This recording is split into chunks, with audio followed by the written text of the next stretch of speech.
Not as important as this. This mosque.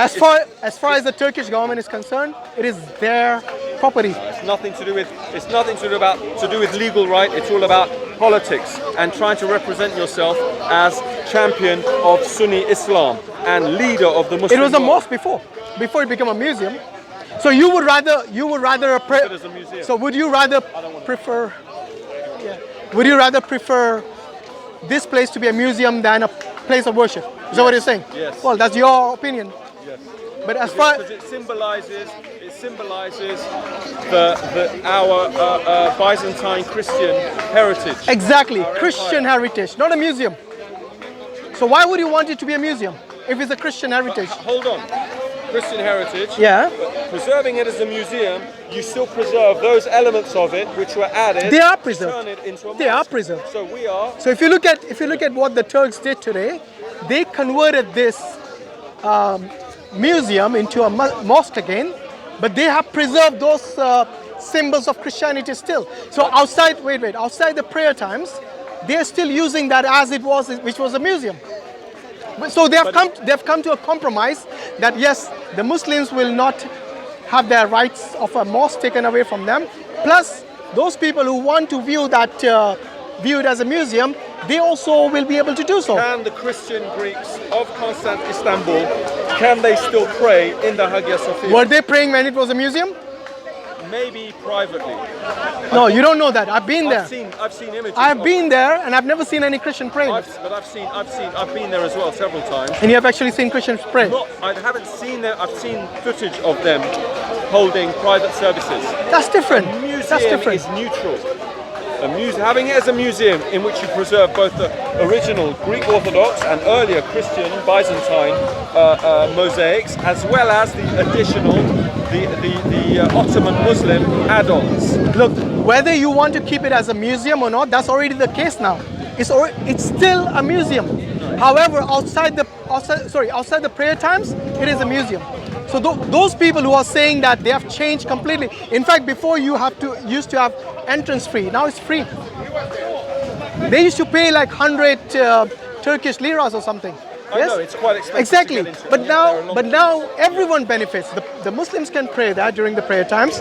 The Christians and the non-Muslims can still view those images of Christ and baby Jesus and so on. Yes. Whatever. So These I are think things I myself don't believe in. I don't care about these. It's a political decision. There's But a political decision exactly to be made. political. Erdogan said. Political. Yeah. And I'm not thing is, denying it's not both- political. here's I'm the not thing, denying that. Both Westerners Yeah. who oppose this move and most non-Turkish or not non-Turkish Muslims, that means not necessarily just Turks, Bosnians, Yeah. Chechens, these are in broadly Turkish Muslims. What about them? People who do not belong to these communities don't understand the nuances, the regional politics. This is going to inflame tensions between Muslims where I live and Christians. This is more likely to lead to Islamophobia, Turkophobia in northern Greece, a community I am close to. I have friends, I know two of the muftis of northern Greece. This is going to make life more difficult for them. This is more likely to lead the Greek authorities to retaliate, to convert Ottoman mosques, which are no longer used for worship, even by Muslims. They have already converted lots of mosques into churches. No, they don't do that. Not buildings that were originally mosques. No, but hold on. They converted them into museums where there are no Muslims. Do you think Hagia Sophia was originally a church? As we said, no, it wasn't. Something else, a Roman temple, a Greco, exactly. Whatever. So originally, why didn't you say could convert it back to the temple then? Because they're on. What community does that represent? And what community does it? Living community. No. This living is community. So if you're looking at originally these places were not mosque in Greece, but now they've been converted to. Later they got converted to mosque, and now they've been converted to churches in Greece. So these are mosques built by Ottomans, converted to churches in Greece. Now wait. If you want to be fair, then you should say those mosques. I think so. Yeah, those mosques should not be converted to museums either. To churches either, because originally the Hagia Sophia was built at the site of a temple which belonged to the Romans or whoever they were. And this you can find actually in read Britannica, Encyclopedia Britannica. Look under Hagia Sophia and you'll see the history of it. Okay. So originally, These mosques you're talking about. and you know who actually destroyed most of the Hagia Sophia initially? It was the Crusades. The Crusades, The Crusades, yes. So years. the Crusades converted into a Catholic church, 200 into a years, cathedral. 200 Yes. years So they before took it from the Orthodox Christians, converted it into a Catholic cathedral, and then they plundered it. They broke it down. I mean, basically. And in fact, it was burned. They saw the Orthodox as heretics. It was burned down twice. They saw Orthodox. And this was long before the Ottomans came there. Absolutely. So there you go. People of Greek The Orthodox Christians themselves did more damage to Hagia Sophia. In fact, when the Muslims got it, they actually they actually renovated it and kept it intact to now, fair, to this day. Yeah. These events you're talking about took place at a time where it was normalized and it was almost acceptable to treat rival communities like that. That's not how the world works today.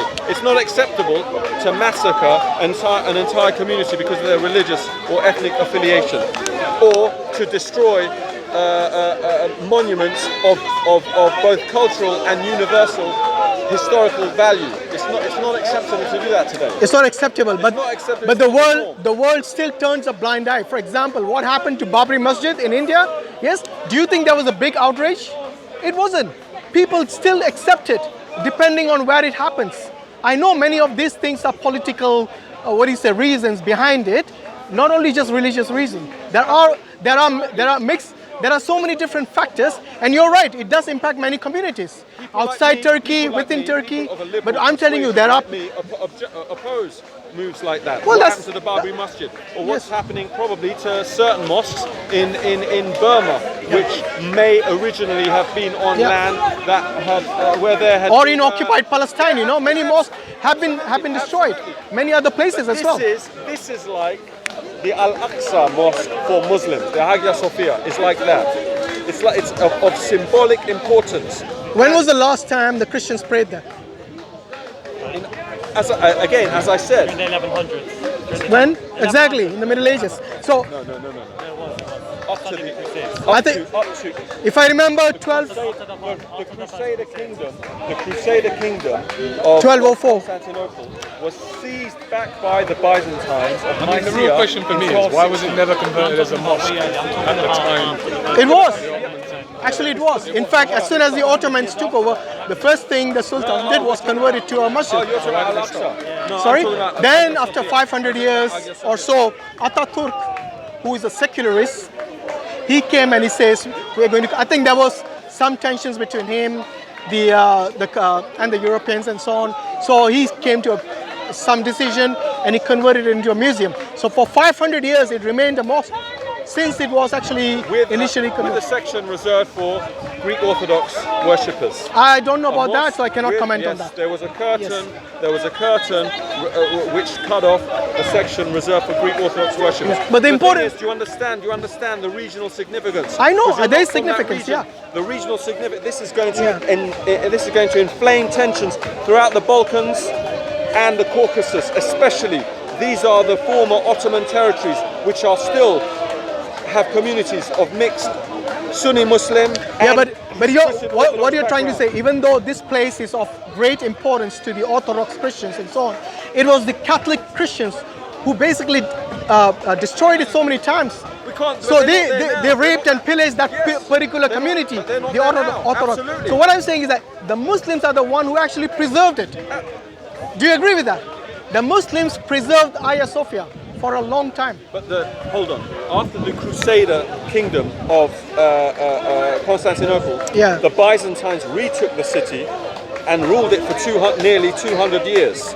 So the Muslims had the benefit of 200 years, when it comes to Hagia Sophia, Yeah. of 200 years of continued Byzantine rule. Yeah, but just like you said, we have to judge based on that time. So during that time, when a conqueror takes over a place, everything becomes his. Do you agree? And this happened. In that time, I don't agree. I'm that saying, should be applied to but today. I'm saying that time. So what happened at that time? Yes, we cannot dispute that this happened all around the world. Absolutely. Yes, yeah, because yeah, you didn't have the yeah, United yeah. Nations, you didn't have you didn't have countries. The mosque Yeah, is different- the mosque is a physical remnant of one empire being taken over by another. Yes. And that was played out amongst communities as well. As I said, I have ancestors who themselves converted to Ottoman Turkish Islam. Yeah. So it wasn't just about mosques, it was people and communities. It served their interest to become Ottoman Muslim. I have one ancestor who became a commander in Palestine, in Syria, under Jazar Pasha. Yeah. He wasn't a Turk. He So was Georgian and people Anatolian. convert back then and Yeah, today as well. So and I'm not he saying they re- don't. he But what I'm reverted saying is back. that look, whenever a country takes over another country, for example, the Grand Mosque in Spain, yes. Yeah. Now this Cordoba Masjid is now a church. No, it's not. It is. Go and read it up. It's got a church inside, in the middle of the. Have you been there? Yes. I have been there. In the mihrab where the imam would stand, they got a statue of Mary and Jesus. That is that is. Now wait.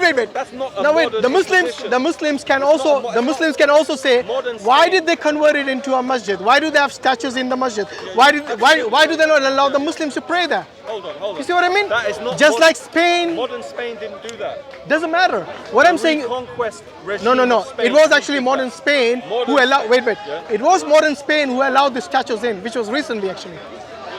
Maybe under Franco, I don't go and know. read up the history Maybe- because maybe under when Franco. Maybe under Franco. yeah, what I'm Not saying is today. that Not today. modern Today Spain it's a allowed. museum. It's not a museum. I've seen with my own eyes Today. people pray there. Yes, Maybe private prayers. They don't have mass in the mosque. go and look it up, my friend. They do not have Yeah. mass. In fact, there is two. There are two masjids. One is in Sevilla, one is Cordoba, isn't it? There are two masjids, and both of them are no longer masjids. And I'm surprised that many Christians are actually happy to convert their churches into museums and bars and restaurants and what do you say, flats even. Okay, yeah. You see, the Muslims will not tolerate this hold on. for their Is there- masjids to be converted into there- anything other than a place of worship. There's a big difference between that part of the world and the Balkans. Yeah, there is no indigenous Muslim community in Al-Andalus, whereas there is. There are. Indigenous. Even a No, but when you say indigenous, these people. Not converts. No. There are Spanish converts. Wait, there are- and there are North Africans. No. When you say indigenous, these are converts who were originally Converts. Spanish. They're neo-Muslims. Oh man, They're I don't think you neo-Muslims. know the history They're much about neo-Muslims. Cordoba. Go and look it up. They have been petitioning the government for so long to give them this masjid back. These are indigenous Spanish Spaniards Muslims. who converted recently. No, not recently. That's where you're wrong. They are for. They Come think on, their you're trying to ancestors- stereotype every Spanish as being just a some of convert. them, they even hide That's their oversimplification. I don't think you should do that. There are many Spanish. They'll tell you the history. Okay. In fact, they have I forgot the term. They use a certain term Okay. by which they are known. Okay, And maybe- these are original Spanish Muslims. It's a recent phenomenon of this Recent. widespread conversion of Spaniards in Al-Andalus. It was to since Islam. Isabella They and themselves- Ferdinand's time. It was since then. They are tapping into this part of their heritage. By the way, do you know that the Muslims are the ones who give refuge to the Jews and the Muslims who actually were driven away by force by Isabella and Ferdinand No, in the Ottoman to Empire. Ottoman Empire. So the Turks are the ones who gave them this, what is it, refuge. So For economic and political reasons. no. And They gave them safe passage, and they gave them the safety and the refuge that was granted to them out of the generosity of the Sultan. If he wanted, he could have said, "No, you're not welcome. We don't want refugees in our country." They could have said that, Turks but he didn't. do not represent Islam. How do you know? You're not from that part of the world. I don't have to be. Most of them are the descendants of Greek, Serb, and Georgian converts. I think you They're have. not Turks. I think you have some Erdogan- baggage with regards to the Turks, Erdogan the Ottomans. Erdogan himself is a Georgian, ethnic Georgian Muslim. But he- He doesn't have a drop. I've got more Turkish blood in me. So than why are you Erdogan. saying they're not Muslim? They are Muslims. They're not representative of your idea of true In, Islam? what is true Islam? It's got nothing to do with race. What are you on about? What are you on about? I really want to know. It has got nothing. True Islam has got nothing to do with race. Anyone can become a true Muslim. It's not like Judaism where you have to be from a certain race. Yes, from the tribe of Judah or something. Wait. You need to understand. True Islam has got nothing to do with race, as far as I'm concerned. Anyone can become a Muslim. All you need to do is say the Shahada and abide by the rules and the laws of the Quran and Sunnah. Simple as that. Works in this part of No, the world. I think you're misrepresenting true Islam. In this part of the world, in this part, yeah, if you can film in Yeah. this part of the world, yeah, if you're Greek, Serb, Georgian, or Bulgarian, and you become Muslim, or your ancestors had become Muslim, Yeah. you are ipso facto recognized as a Turk. In this part of the world, You mean religion- ethnically religion, or just an identity? Ethnicity is determined largely by your religious affiliation as well as the language you speak. So, for example, Greek Muslims are never defined as Greeks. They are instantly defined as Turks. So who defines them? The society and the chiefs of the community. What do they define themselves as? They will come to define themselves as Turk, and they will come to speak Turkish.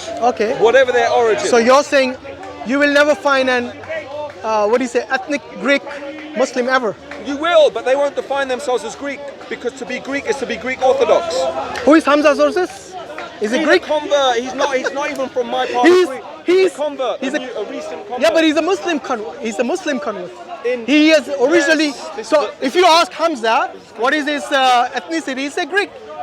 He wants I'm Turkish. Come on, I think you're just making things up. I'm not making things up. Yes, This is anyone who is ethnically Greek and he converts to Islam, I don't think he'll just automatically say I'm Turkish okay. or start speaking Turkish. No, I don't know where you're getting this from. It's a process of assimilation. He will undergo a process of assimilation, just like as happened in the Ottoman period. And I think you're what stereotyping hold on. people, maybe, This yeah. is what defined Greek and Turk in the population exchange period that your part of the world has also experienced between India and Pakistan. Yeah. So What? there you Experience didn't what? have Sorry. Population exchange between Muslims and You can't and even tell Hindus. them apart. Exactly. So the same goes for our part of the world. We had a population exchange between Greece and Turkey in 1923, and Greek was defined by Greek speaking and Christian Orthodox. Turk was defined by mainly affiliation to Islam. The majority of these so-called Turks were ethnic Greeks. Northern Greeks. But and what's the problem? If they want to call themselves Greek or Turkish or whatever it is, It's not a problem. What's the problem? What I'm saying is that ethnic identity Yeah. is defined according to religious affiliation in that part of the world. Probably. In the Balkans. It is. Probably, Whether but you like but it what or I'm not. saying, is that Whether it should what be is like that or not. what is the significance of that?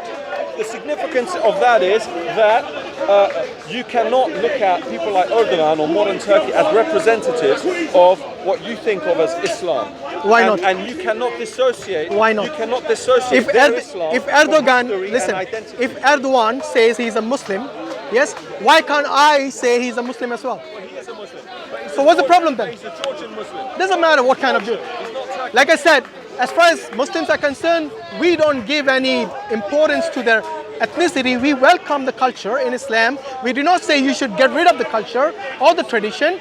Yes, but we do not say that just because his background is Greek or Turkish or Georgian or whatever it is, we say that he's not a true Muslim or not a true representative of Islam. I don't think we use that argument. You don't understand is What? that as well as religion, as well as ethnicity being defined by religious affiliation, the process of conversion, including the process of converting regions and mosques, is determined by political objectives. I never denied there was no political factors in this. There is political Affiliation factors. to Turkish Islam, Yeah. his ancestors' affiliation to Turkish Islam, Just, is politically motivated. just like My ancestors- just like the mosque in Cordoba was converted to a church for political My reasons. ancestors Yes. who were Ottoman Muslims same used thing. it for political reasons. They switched from one month to another between Orthodoxy and Islam. And had you asked them whether they're Sunni or Shi'i, they would have known what you're talking about. Well, they didn't know the first The thing about same the same applies to many Christians. They don't know they're Catholics or Protestants, or they even believe whether God is a man or not. They have different understandings. So there's different depths of knowledge within different religious communities. Okay, you can say that for the Yeah. Muslims, but you can't deny the political use of Islam in. I'm not denying there is a political factor in all of this conversion of churches and mosques and so. I never denied that. It's not a political Yes. factor, it's the main political motivation. Well, that might be. What? The motivation. The important thing is that just like when Kemal Atatürk converted into a museum, you think that was a political reason?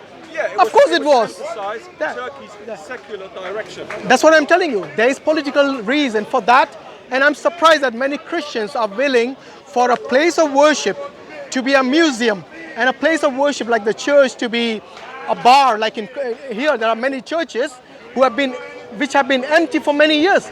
So they sold them to bars and restaurants and to building flats, and even many of them are masjids, mosques. But you will never find mosque converted into flats and bars and restaurants unless it's by force. So not something that the community willingly said, yes, now this is an empty. In fact, there are many people who are struggling. There are many places, there are many masjids which are small for the community. They are looking for places to buy masjids and they can't because there's not enough places where they can buy masjids. The process is not easy anymore. Okay, so there's a difference between what the community voluntarily gives up its own churches to be built for this other purposes other than place of worship. But this episode, as I pointed out earlier, is going to lead to not just tension. I'm not denying that. I never denied it. In a region that most of the Arab and non-Arab Muslims who are glorifying in the event do not understand. This is going to increase, is going to make life for Muslims in Bulgaria and northern Greece more difficult. And we have, there's more chance now that historic Ottoman mosques in my part of Greece, Macedonia, East Macedonia and Thrace, are going to be converted into, if not churches, into something that is going to be... What you mean the existing Ottoman mosques, okay, which are symbolic in northern... If they are not functional, if they are not functional, that's a different thing. But if they are functional and they convert them, then they'll cause more problems. They will convert them, not necessarily into churches, but what happened in the 70s, for example, one key Ottoman mosque in Salonika, Hamza Bey Jami, was used as a porno cinema. Say again?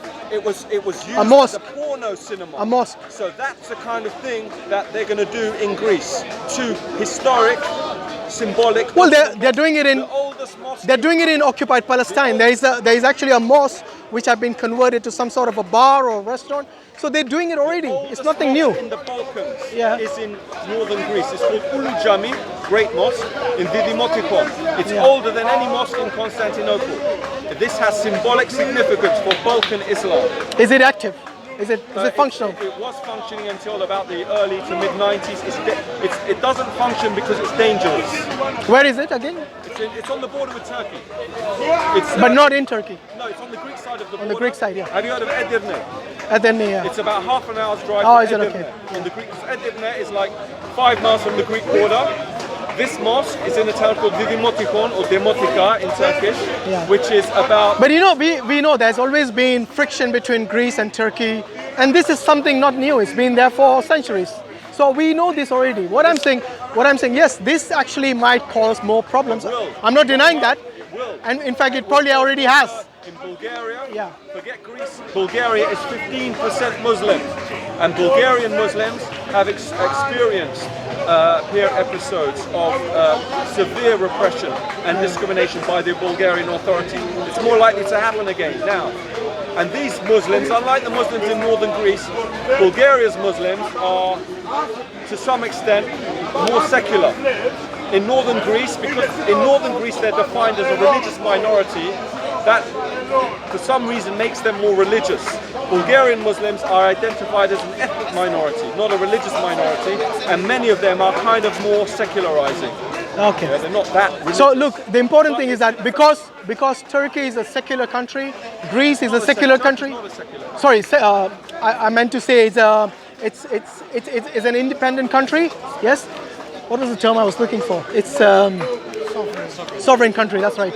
So it's a sovereign country, and Greece is a sovereign country. So these sovereign countries, when they make decisions, it has repercussions, especially places of worship. And this has happened, like I said, in occupied Palestine, in India, in Greece, yes, in Turkey. It has happened. I'm not denying that. This act is not just an act of principle to emphasize Turkey's sovereignty. This act is provocative. This act could lead to a chain of events in which Turkey ultimately occupied parts of northern Greece and southern Bulgaria. I think we are going a bit too. We're exaggerating. Exactly. It's over exaggerated now. That is the worst case scenario. But Erdogan has regional, geostrategic ambitions. It's nothing. I think he wanted to quash the secularists mainly in Turkey, the Kemalists. Yes. So I think that was his main. What do you say? Maybe main ambition. Yeah, because So he wanted to say, look, we are in control, and you guys are not. Okay, Similarly, what Atatürk did in the 30s when he converted it into a museum, I think he probably had the same. He wanted to show the same. What do you say? Ambition that Turkey we are in control and modern, Western, secular state, Yeah. and it was the final nail in the coffin. But you will agree that Turkey, you will agree that Turkey actually uses its own tax money to maintain many of the churches and the synagogues, which are quite ancient in that part of the world, in Turkey. So they do actually look after. I would say, compared to even the Europeans, the Turks have been very generous